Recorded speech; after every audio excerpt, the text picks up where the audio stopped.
Okay, for the most part, I've enjoyed what Culture Wrestling has done. So, Adam did some very good work. Quite often, I really enjoy it. Other times, I'm kind of caught here in the middle, and I have noticed my reaction videos tend to get a decent amount of viewing to it. So this is actually part one of how WWE should have booked the Invasion angle. The Invasion angle, of course, was shortly after WWE had purchased WCW, and then tried to do a really good Invasion angle, starting, I want to say, around SummerSlam. Then you had the Invasion pay-per-view, and then it ended at Survivor Series. So really, really short.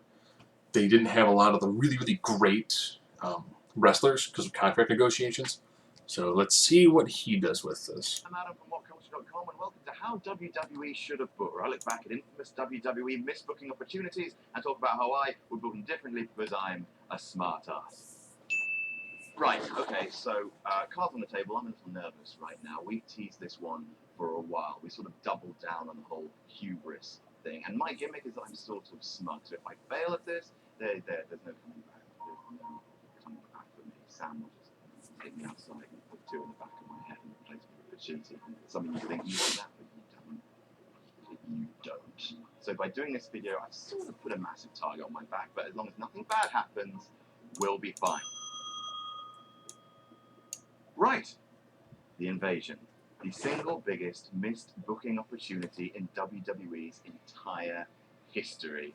Yes. And to be honest, I'm not sure why everyone's been requesting this one so much, because when I first saw the angle, I was only 13, and I thought it really wasn't that bad. Not so fast, Adam. Who's that? You really think the Invasion wasn't that bad? It was literally the worst thing ever. Oh, hey everyone, it's Brian Zane from Wrestling with Regret. That's right, There's an kids. invasion in the invasion. But enough of the pleasantries. Look, I know you normally kill it with this fantasy booking gimmick of yours, but I can tell you're going to drop the ball with the Invasion. So in response, I'm going to stage a little invasion of my own.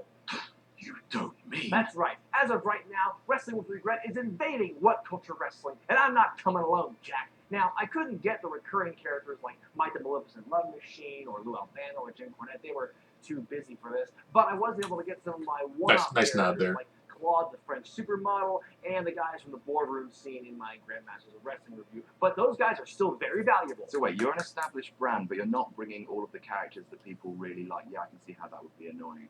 I mean, is that really all you got? Nuh-uh. I got an ace up my sleeve. Bob Orton Jr.? What? No. I've recruited Adam number 2 to join me in my fight. What? Hi. Adam, how could you? Dunno. No, wait, sorry, I'm confused. You've got nothing to do with Wrestling with Regret. Yeah. No, wait, your presence in all of this is just going to make it Adam versus Adam, and that's just how it's always been for ages. With Adam number 2 at my side, it's only a matter of time before I take over What Culture Wrestling. And then, excuse me 1 minute, hello? I'm switching sides back. Good. What's going on? What? You changed your mind? You're going back. I guess that's the Angle Austin characters. I made t-shirts and everything. Oh, you're going to pay for this. You know what? Fine. Even though all the fates in the world are conspiring against me, I'm still going to push through to this invasion to the very end. I can't help but feel like this is an allegory for something. I don't know. Look, if you'll excuse me, this is all very confusing. I don't know who's betraying who, and to be honest, I'm just going to stand by and not treat you as a credible threat. I'm Adam Pachinti. Yes, you are. So, on with the booking. Hold up! What now? It's Grim from Grim's Toy Show, and we're taking over What Culture. Me and Brian are gonna run wild here. Oh God, it's So that's the alliance. ECW WCW alliance bit. Reign and rule this channel. Hold on. For the purposes of this video, Grimm's Toy Show can be part of the invasion, but he will be owned and operated by me. Wait a minute, Adam Pacini's gonna be in charge? Why would Adam Pacini be in charge? He doesn't know anything about what I do, what I say, or what I stand for. That would be too stupid. Well, yes, but look, I'm wearing an extreme Grimm's Toy Show hat, so... Adam, so it's just Adam versus Adam again! Anybody even know who I am or what I do over here? Spoiler alert, Adam Pacini has never been involved in my channel, knows nothing of what I do, and this entire thing completely compromises my crappity crap! Well, we have to make sure that your content is in line with ours, so make sure you don't curse or shout too much. I can't even curse! I like to curse! I'm suing for misrepresentation. So wait. Who am I fighting here? Okay, well, congratulations, guys. You've made me really hate the invasion. I can see why everyone's been requesting this video, because it was a fantasy booker's paradise. All of these great matches that people wanted to see, all these collaborations, and it just turned into a big, stupid mess. It turns out the only big stars in it were The Rock versus Stone Cold. That's how it ended, and it was just the McMahon family infighting once again. Congratulations. Yeah. So why did this happen? Well, it turns out that all of the big players had contracts with Time Warner, you know, fat contract that basically was paying them a lot of money to do precisely nothing. So they were happy to wait at home while this whole mess regurgitated itself on TV. Yeah, only Booker T, DDP, you know, the lower mid-carders, those guys were ready to come to work straight away. I mean, it would cost way too much money to bring in all the top players at once. So, to be honest, rebooking the invasion's easy. All you have to do is wait a year. Easy peasy, done dusted. Wait. Cool your jets, Turbo. Hello again, Brian. Look, I have one rule with this fantasy booking of yours. You have to have everything wrapped up by WrestleMania 18. You can't wait till the big stars' contracts run out. You have to work with what you've got. Right. Okay. You know what? Fine. Let's do this. The invasion. It failed because of an over-reliance on villains that had nothing to do with the people invading, and a severe lack of star power. And I can do it better. All right, here we go. We got the random stuff out of the way. Let's get into how you actually would book this. Like, you've got DDP. Fan favorite, Braun is a stalker. Right, here we go. You ready, Sam? You're ready. First things first, no ECW. Sorry, guys. Now, I mean, RVD and Rhino, you guys can debut after WrestleMania X7. But that's it. Awesome. I know, it's a tough pill to take because people really like ECW, but you have to accept the fact that WWF just doesn't operate like ECW. And while it is good exposure, your presence is really complicating to the story. So here it is. No alliance, just WCW versus WWF. I'll explain what happens to Paul Heyman later. Secondly, I know a lot of the big players are out with big, fat contracts, but The problem with ECW is you don't get that awesome Rob Van Dam, Jeff Hardy ladder match. They will come to work straight away. Now, that is a financial gamble, yes, and you have to do it with everyone, but you will have to do it with some people just off the off. And here's what I'm saying. Hogan, Hall, and Nash. Those guys. Buy those contracts after WrestleMania, get them ready to come in at SummerSlam.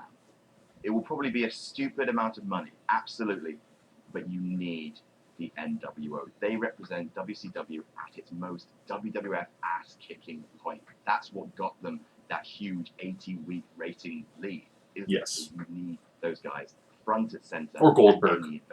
If you want to save money, you can just bench or release a lot of the lower mid-carders. I mean, it's brutal, but you can just bring those guys back into the fold over the next few years anyway, and you don't need to clog up the system with, you know, chronic. So we start at WrestleMania X7. Now we keep most of this Chronic was the awesome. same. Shane still owns WCW. He bought that out from underneath his daddy, and that was a great moment. The only thing I changed from WrestleMania X7 is that Stone Cold doesn't turn heel. Vince McMahon makes no appearance in the main event, and instead Stone Cold beats The Rock 1, 2, 3 in the middle of the ring to a huge pop from Houston. So instead of Vince getting involved with Stone Cold, we let the Rattlesnake have a huge run at the top of the company leading up till SummerSlam, and Vince's whole thing is he continues his midlife crisis. Remember, the one that started with him making Trish Stratus bark like a dog? His new mission in life is to celebrate the fact that WWF is the only major wrestling company in America. We won. We beat WCW. After being humiliated by Shane at WrestleMania, Vince needs this. He needs to gloat about something. So out he comes at the beginning of Raw, you know, walking like he does. He grabs a mic and says, I didn't win last night, but that was a small battle. You know who won the war? Vincent Kennedy McMahon. McMahon's crush their competitions, and I crushed WCW. It's actually a great promo they did in the Out comes simulcast. Shane O'Mac, and he's like, yeah, you crush your competition, do you, Dad? Because I sort of remember being your competition, and I whooped your ass like WCW whooped your ass for 80 straight weeks. Triple H appears, beats Shane down, and gives him a pedigree on the metal at the top of the rampway. And Vince stands over him saying, I have only one son, and that's Triple H, the Game. The main event of Raw is a #1 contenders match, The Rock versus The Undertaker for the WWF title at Backlash. Austin comes out, celebrates with his belt, the Smoking Skull belt, and makes a point of saying to The Undertaker, "You ain't scaring no one with that punk-ass biker look." And that's the bottom line, because etc. So The Undertaker is frustrated and, owing to a referee bump, wins the match, giving The Rock 2 last rides in the process after the match. The Undertaker begins to turn heel. Then The Rock leaves, I think to shoot Mummy Returns. Great movie. And the Backlash card looks like this. The main matches are Shane versus Vince and Triple H. They win. And Austin versus The Undertaker. Austin retains, and Undertaker looks very, very cross afterwards. Vince comes out to gloat about his victory over his son. He lowers a motorbike from the ceiling and sits in it just like Eric Bischoff did back in the day. He gloats about how he's the all-powerful. He's starting to lose it just a little bit. Y2J comes out and says, "I've seen all of this before. Baby! I've seen exactly what ego can do when it's allowed to flourish at the top of the card." Vince takes exception to this and sets his lapdog Triple H on it. Triple H said, "Yeah, Vince, I sort of wanted a title shot. Could I maybe have it?" And Vince is like, "Yeah, you'll get your title shot, but just get it. Get it." So what happens then? Triple H costs Jericho in an Intercontinental title match versus William Regal. Meanwhile, we have the two-man power trip. Get really frustrated with the fact that he can't grab the gold. He starts attacking Austin from behind. This gets the Rapid thing worked up, and the match is made a no-holds-barred. So the card for Judgment Day looks like this. Again, at the top of the card, Vince and Triple H versus Jericho. They win. Austin versus Undertaker, no-holds-barred. Austin, once again, retains. Out come Vince one more time. He's saying he's got a streak now, just like Goldberg did in that company, which I refuse to mention. He started wearing leather. He's really looking greasy and horrible. Yeah, that would have got rid of the backlash with the two-man power trip, which was awesome. Comes out to make the save. Again, both ex-WCW guys. Vince tries to have these guys fired, but backstage won't have it. They threaten to walk out if they do. So it's made Vince and Triple H versus the WCW guys. Meanwhile, Undertaker has teamed up with Kane to help him get the gold, the Brothers of Destruction. Kane is worried for the Undertaker's soul, but he agrees to lend a hand because, after all, they're family. The King of the Ring card looks like this. So we have Edge still win King of the Ring, and we have Austin again retain versus Kane versus Undertaker. Taker then attacks Kane after the match with a biker chain. We've got Vince and Triple H versus Chris Benoit and Chris Jericho in a cage match. Benoit and Jericho win. Humiliated again, Benoit and Jericho, lines awesome up a whole team. bunch of ex-WCW guys in the ring. You've got Chris Jericho, Chris Benoit, Eddie Guerrero, Perry Saturn, Dean Malenko. He threatens to fire each and every one of them. Eddie steps forward saying, "Do you not remember that, hey, your lapdog Triple H, he used to be with WCW. Most terrorizing. Yep. You can't just make wrestling all about your family. You didn't invent professional wrestling." Vince, on the other hand, he sees it a little bit differently. He is the king of wrestling, and like any other king, he expects his subjects to be loyal. He tells each and every one of the ex-WCW guys, "I won't fire you, but only if you kiss my feet." Eddie Guerrero steps up to do it, but of course, low blows Vince. Everyone from WCW stands up, picks up Vince McMahon, and throws him out of the ring. Next week, Vince screams to all the people who manhandled him, "Yeah! Fire!" He says, "There will be no WCW. It will be like that company never existed. You're fired. Everyone's fired. I'm fired. That makes no sense, but you're fired. WCW never happened." And of course, what this angle is just doing is giving exposure to all these WCW guys, because we'll need them later. They're all fired, but they file a lawsuit against the company for unjust dismissal. Makes sense. In the end, a match is agreed to. Triple H, who's really starting to get annoyed at being in the middle of all of this, versus Eddie Guerrero. If Eddie wins, the WCW stars can come back. If not, they're all fired. Of course, Triple H was injured until Invasion. King of the Ring, which they just forgot about. And he's also been having problems with his brother, Christian. So the fully loaded card looks like this. So Triple H versus Eddie Guerrero, jobs on the line. Eddie lies, cheats, and steals his way to a win. And then you've got Austin versus Edge. Austin retains after Christian accidentally costs Edge the match. So next night on Raw, Vince is berating Triple H for not being able to get the job done versus Eddie, when suddenly, so The Rock has returned, and he's got his sights set on one thing: regaining the WWF Championship from Stone Cold Steve Austin. There's a #1 contenders match, The Rock versus Triple H, which The Rock wins. Triple H loses it, goes backstage, trashes his locker room. He's had enough. Vince decides to recruit the Big Show to help beat some manners into Triple H after all this time. You're no son of mine, Says Vince. Kane and The Undertaker's rivalry, meantime, has gotten worse. Their brawls are just trashing backstage, and it's ruled there's only room for one Brother of Destruction in WWE. A Buried Alive match is sanctioned for SummerSlam. And that card looks like this. Triple H beats Vince and the Big Show. Kane beats The Undertaker, burying him alive, and The Undertaker vanishes from TV for a while. And then finally, The Rock versus Stone Cold Steve Austin in the main event. And those two guys are beating the absolute Jimmy out of each other. They're clotheslining each other. Finally, they clothesline each other. Bang! They're down in the middle of the ring. Neither of them is moving. And suddenly, Scott Hall climbs over the barricade.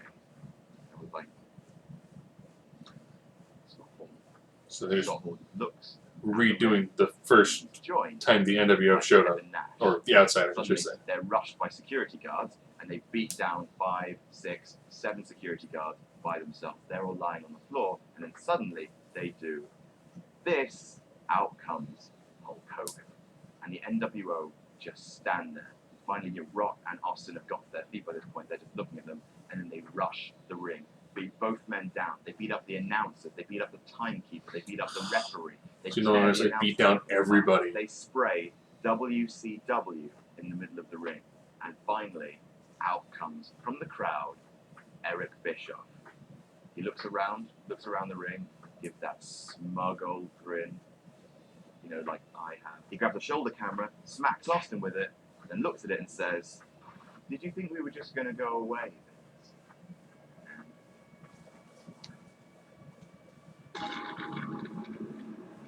That's the end of part 1. How are we doing so far? Let us know in the comments.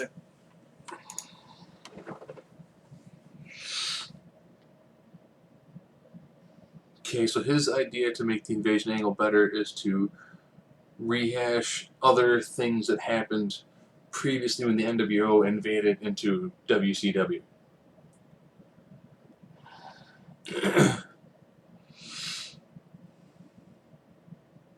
The match lineups were pretty decent. Of course, I will say two-man power trip heel Austin was amazing. You know, those two guys put on some fantastic matches, and seeing those two guys who hates them for such a long time actually coalesce and become a phenomenal heel tandem was probably one of the times I actually really enjoyed Austin's work. Wasn't a fan of him as a face. You know, his matches with Rock were predominantly brawls. Two well-defined characters, but predominantly brawls. The work that he did with people like Jericho and Benoit and Angle really showed the versatility that Austin actually truly had. It showed his overall ring skill. It showed the fact that he was the ringmaster. It showed so much more depth to the character. I think removing all that's kind of a downer. And leaning heavily on essentially the radicals, people who left WCW as it crested and was going downhill. That's was when you had Jericho, Malenko, Benoit, and Guerrero leave. Well, you had Jericho leave earlier than that, but that's when you had a lot of those guys leave. And you had some really good top-tier talent in those guys. They couldn't figure out what really to do with Malenko. That's why he had the James Bond sort of character. They had no idea to do with Perry Saturn. It's hard to do things with Perry Saturn. But they knew what to do with Benoit and Guerrero and Jericho. The reason why the majority of Canadians are kind of dull is because Jericho just sucked all of the ego out of Canada and brought it with him. So using them as your linchpin, that works fine. The amount of money that you're going to throw in at Hogan, Hall, and Nash would have been ridiculous to have those guys show up. You know, they had stupid lucrative contracts. The money they were given when they showed up, when they went down there, was stupid. Stupid. Not to mention that they had full creative control over all of their characters. I think instead, if you would have had, you know, you could have maybe had gotten Sting. But I think if you had to use the people who you had to use, you could have done some unique stuff. I do think you did cheat using the NWO. You know, if the people who are sitting at home because they don't care about the amount of money because they're making You know, if 2 trucks are showing up and they're not doing anything, they're not going to take 1.5 trucks to go someplace. And Bischoff, Bischoff, I think, was still under different contractual obligations and was in the process of trying to buy. Well, he almost actually bought the WCW name, brand, and library, but he didn't have a place to show it. So I don't think he would have sucked it up that much to have showed up to go to that angle. WrestleMania X7 is considered probably one of the pinnacles, and that's actually what most people consider the end of the Attitude Era. OSW did a phenomenal review of it. OSWreview.com. You can watch them on VMedia. You actually can download the episode and then watch it at your leisure. But they do an amazing job. What hurt the Invasion truly was, like I said, there's no star power. With Booker T and Buff Bagwell being, for some people, the first real time of seeing WCW and WWE ring. And the match wasn't bad, it just wasn't good. I watched an interview with Buff Bagwell. He mentioned, had you waited and done it like in Atlanta, had you done it in a WCW friendly town, it probably would have gotten a much better reaction. They did see Booker T as a guy they really could have pinned some really great hopes on. He just didn't connect with the crowd the way they wanted him to. You know, the problem was Booker T for a while was kind of going the direction of The Rock in WCW, just much more athletic. And they kind of brought him in that way. His initial feud with Austin was fantastic. If you rewatch it now, it's actually much better than I remember it, which is weird. Remember, there's rose-colored glasses looking backwards. You know, that's what really hurt them. When it's like, oh, who do you have? We've got Chronic, Sean O'Hare. That guy's money. Look at that look. Look at that build. Athleticism. Jindrak. Good athleticism, lacks a little bit more in the way of charisma. Could they have gotten some of the luchadors in? Yeah.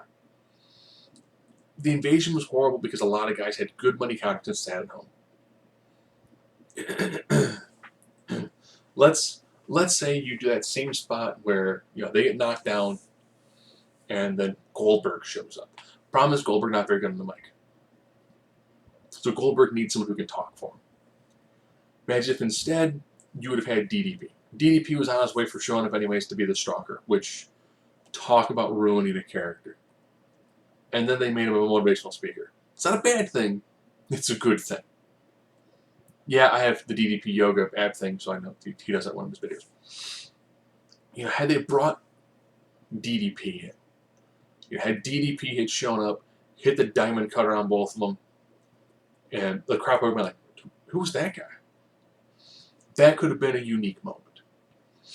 You know, had they taken, you know, the guys they could have gotten, used them in the same way they were using WCW, where people would have known them, it would have actually made sense.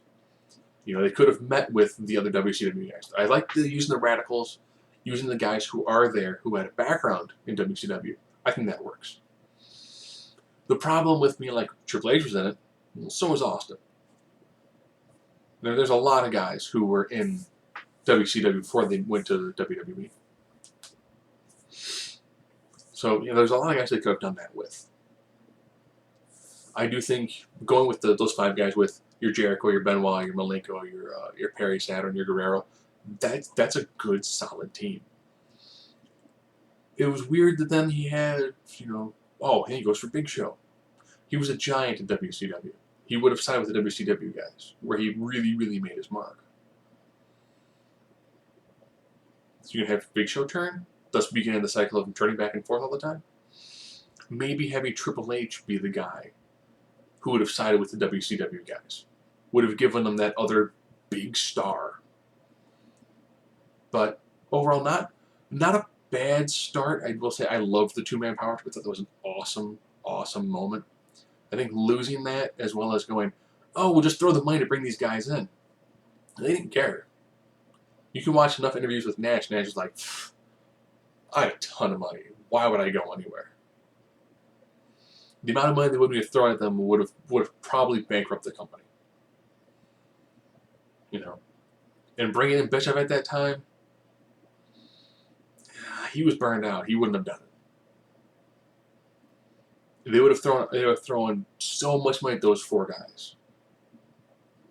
Yeah, I think if they could have using the guys they had access to, I think it would be a much more interesting sort of invasion angle than saying, oh, just throw an infinite amount of money at people and then tweaking the Austin not going heel bit. Just Two-Man Power Trip was a great storyline to kind of be the go-between between X7 and the invasion angle. Had Triple H not gone down to an injury, I think the invasion angle could have been really interesting, but then we would have missed on that really fantastic time he came back in January, leading up to him defeating Jericho at WrestleMania 18.